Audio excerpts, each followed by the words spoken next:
আজকে রান্না করব তেল ছাড়া ভর্তা শাক ও ফুলকপির তরকারি। ঝুড়ি থেকে তরকারিগুলো নামিয়ে কেটে রেডি করে নেই।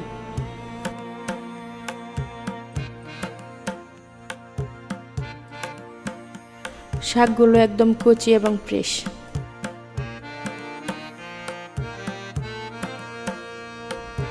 শাক বাছা শেষ, এখন কেটে নেব ফুলকপিগুলো।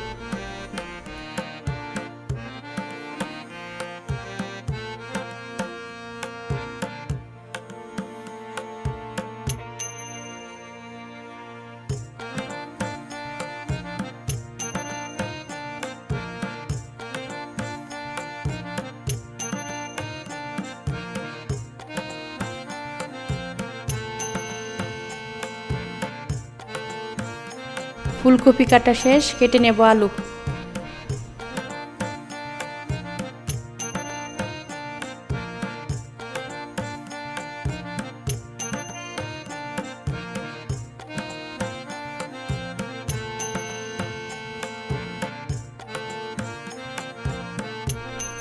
পাত্রে পানি দিয়ে টমেটো, পেঁয়াজ, কাঁচামরিচ ভালো করে ধুয়ে নিই। মরিচের বোটাগুলো ছাড়িয়ে নিই।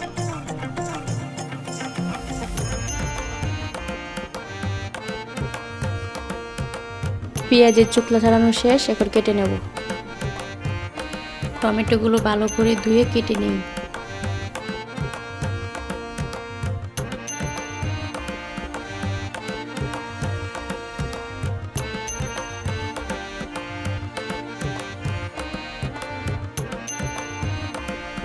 সব তরকারি কাটা শেষ। তরকারিতে বেগুন দেব, বেগুন কাটতে ভুলে গেছি। দুইটা বেগুন কেটে নেই।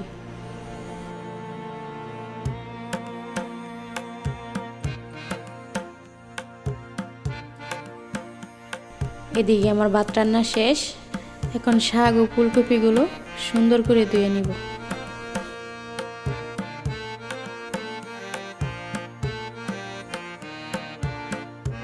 শাক ও ফুলকপি দেওয়া শেষ।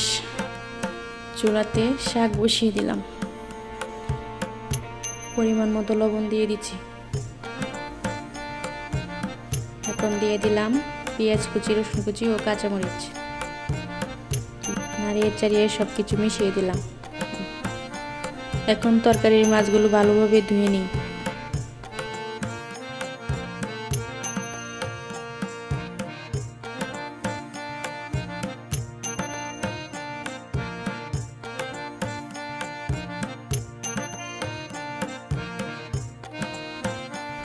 মাছ ভাজার জন্য কড়াইয়ে তেল দিয়ে দিলাম।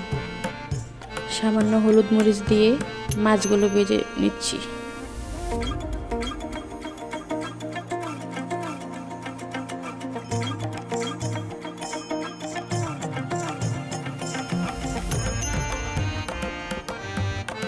পরিমাণ মতো মশলা দিয়ে সবগুলো একসাথে ভালোভাবে মাখিয়ে নিই।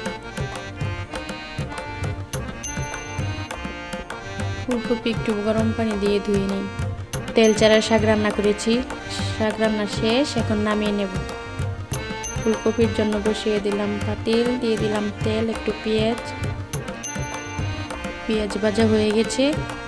এখন দিয়ে দেব মেখে রাখা মশলাটা ভালো করে কষিয়ে নেব।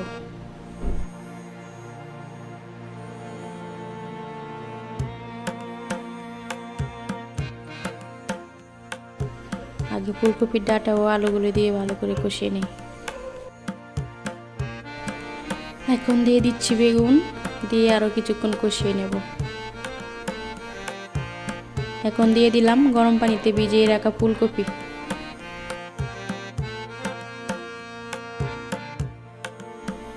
ফুলকপিগুলো নাড়িয়ে ছাড়িয়ে ভালোভাবে কষিয়ে নিই।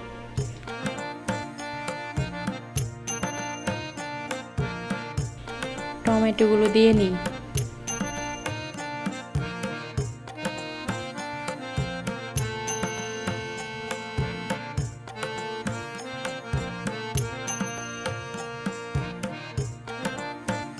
এখন দিয়ে দিলাম মাছগুলো ও ঝোলের জন্য গরম পানি দিয়ে দিলাম।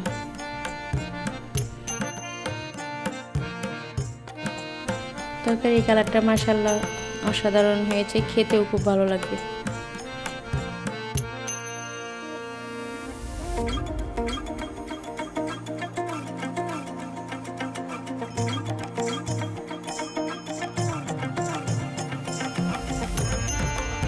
বাচ্চাদেরকে খাবার দিয়ে দিলাম, ওরা ফুলকপি খেতে খুব ভালোবাসে। সবাই ভালো থাকবেন, আল্লাহ হাফেজ।